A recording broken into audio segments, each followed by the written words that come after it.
Ladies and gentlemen, just a few quick notices here.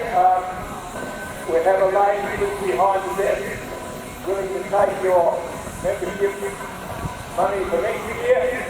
And if you feel so decide, go and see us. You'll be there till about 2 o'clock. The other thing that you need to know is that we have spent considerable time in updating our catalogue for the museum. And you'll find it's been expanded by about 4 pages. So there's a lot of new extras in it for you to look at.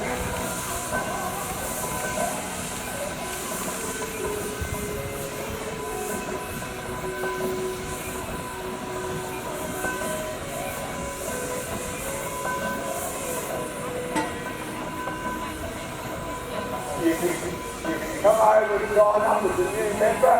We've got forms for that to fill in. And if you become a member, you will